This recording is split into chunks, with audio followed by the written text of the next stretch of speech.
Well, we got started on this video before I was planning on it because what I need to do is fix the power steering leak that I have.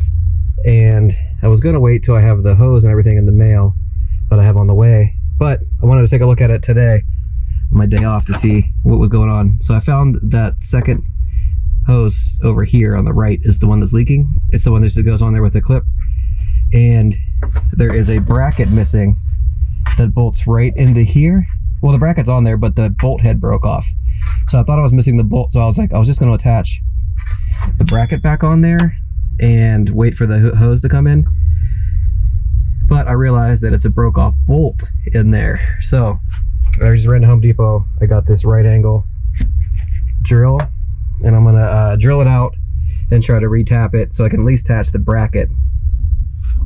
All right, so I have to be obviously extremely careful because my radiator's right there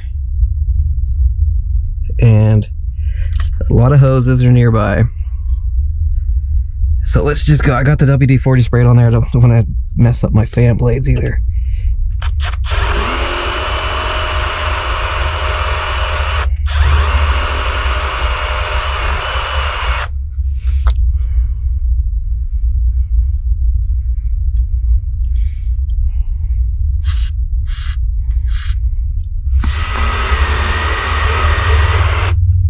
Woo, that's hot. But we're almost through.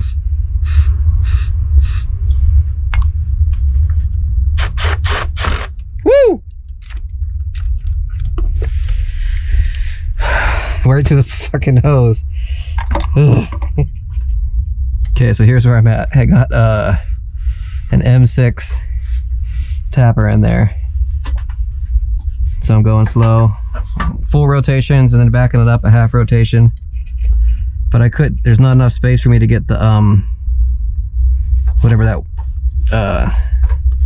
wind up tool in there to die, whatever, to bring it around. So I got to keep going around with this crescent wrench, half turn at a time. But after 3 Home Depot runs and getting pissed, it's finally coming along. So hopefully this will be good and the bolt will go in and I can put this back together. All right, beautiful. Oh man, the new bolt is in and out, so it's threaded nice. Okay, maybe it's hard to see, but there is the bolt. I snugged it up pretty good. I don't want to do it too tight because I am afraid it will break. So I might give it one more like half turn, but yeah, there it is. All said and done for now. All right, y'all. So it's like 2 weeks later maybe, and I'm here to finally fix the power steering leak. That stuff I did last week that you'll see, I put the new bracket in and everything, that was a problem, but it wasn't the leak's problem. They had contributed to it, but anyways, yeah, I got the bolt and the bracket back in there, and that's gonna keep this new hose in place now, so it won't do all the vibrating. This is the exact hose I needed from Japan for the, this is the low pressure hose, but what actually was leaking was the high pressure hose. So when I was making sharp turns, and after testing it, looking around, this was just shooting fluid out, but only when I locked it out all the way.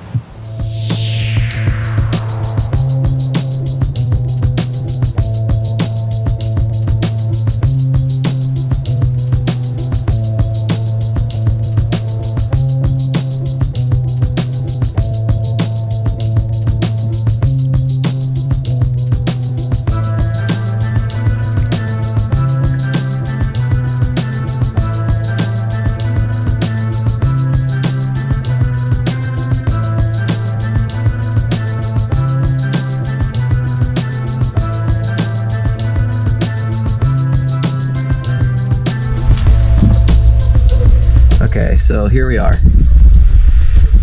Here's the high pressure line right there that feeds into that bracket, into the hard line.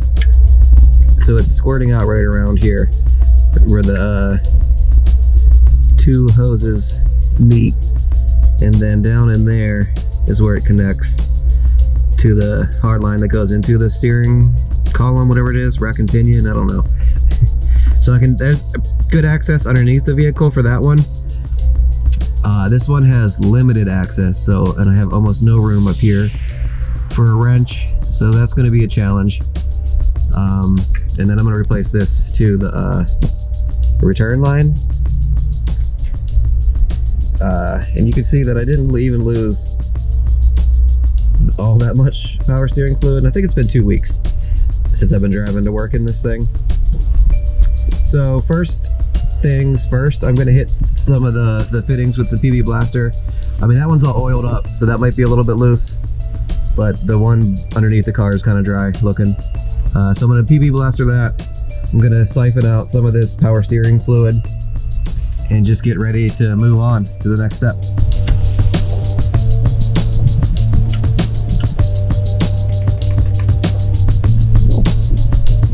Okay, so with this little tiny filter thing.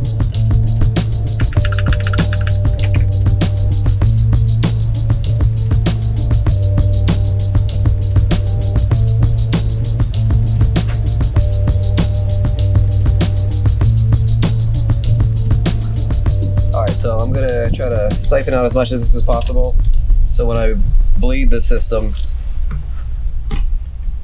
it won't, when I take off the valves or the hoses, it won't be too messy down there. And I'm gonna have my oil catch and everything under there.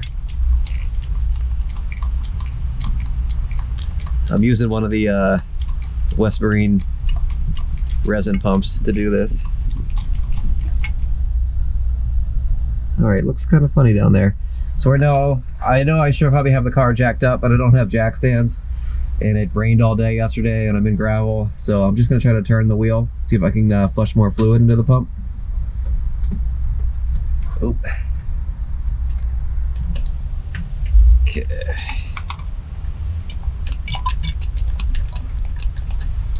Oh yeah, we got some more coming out. Nice.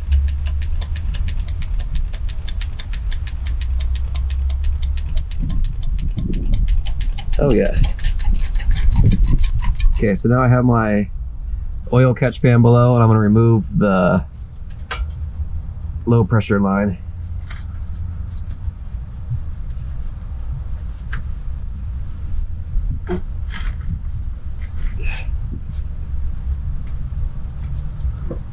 Yo.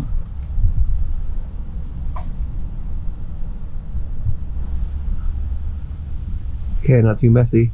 Still some fluid in there. I might do another wheel turn to get that out. So here's the fitting that you have to undo, and it kind of just halted, so I kept going and going and going, but it just, whatever, it won't go any further down this line, but it is unthreaded. So now this is a lock washer that holds the hose into this bracket. So I'll crack that loose, and it's luckily easy to unscrew. So I'll get this all the way out, and then the bottom part of the hose can come out. Okay, after fighting for my life, catch pan here a little bit, I got it. So when I catch this bolt and the washer, gotta pull the tube out some.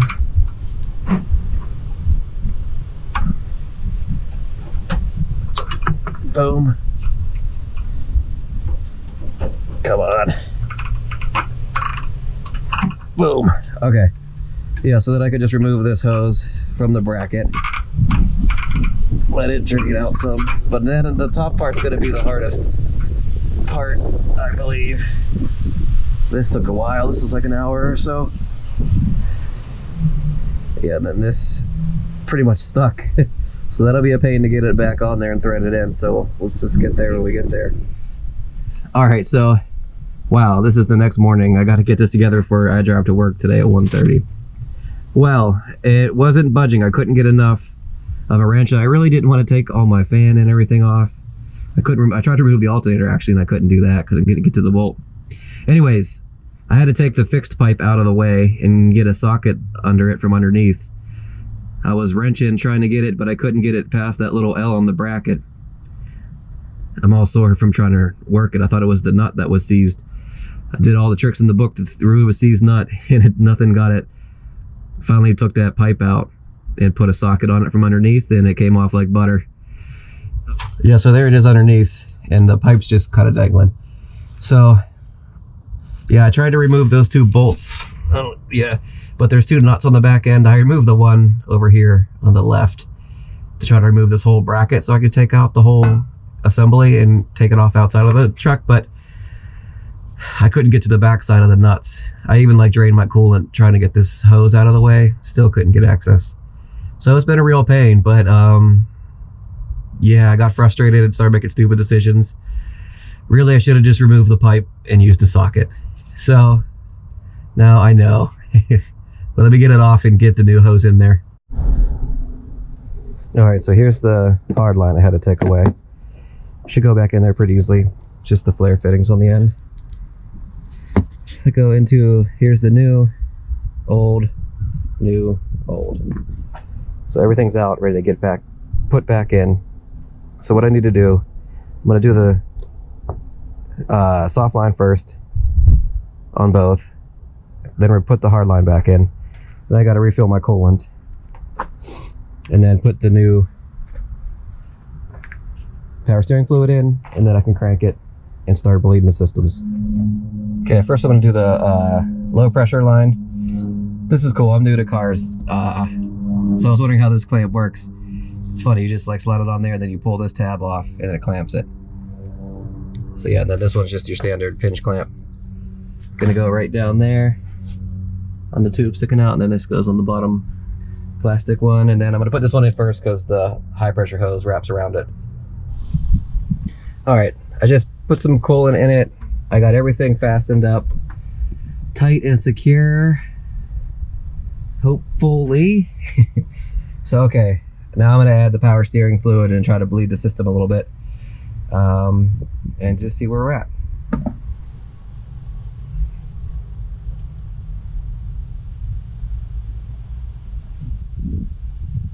Yeah. All right, so I have it overfilled now. What I'm gonna try to do is just turn the car over and see if it sucks any air bubbles out, but I'm not gonna turn the wheel. Oh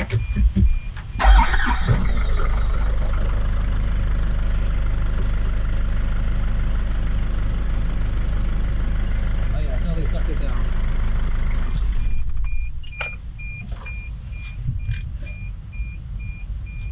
Okay, so I'm gonna fill it back up and repeat process and turn the wheels maybe. All right, real quick recap. Everything's installed. I started it. I topped off the coolant reservoir. I'll bleed this later after I run it for a while. The reservoir's topped off. Okay, everybody. Thanks for watching so far. Everything was working out great. Maintaining full levels, no leaks. Steering great, no power steering noises or anything like that. So yeah, that was a good fix. Happy about this. Only one trip we took right off the bat, I had to top off the reservoir, which is a pain. I got to pop the whole driver's seat off, take it all apart, top it up for 5 seconds, and then put it all back together. But now it's been maintained in full levels for a while, so we're good. Next on the list is my speed sensor gear is worn out, so that's why my speedometer hasn't been working. I checked in and everything. I tried to replace this the electronic plug-in. That was good. Pulled out this speedometer cluster. That looks good. So I finally pulled the gear out, and the gear's worn. The plastic's worn out. So yeah, that ate itself. So I ordered the wrong one at first. I'm trying to track down the right one. If anybody watching happens to know which gear I need, let me know. That'd be great. Otherwise, I think I'll be able to find it in a little bit, and that'll be probably the next video, is replacing that. So anyways, enjoy this next footage of Belfast, Maine. I just went on a little trip with my brother. Appreciate watching. Thanks.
Oh.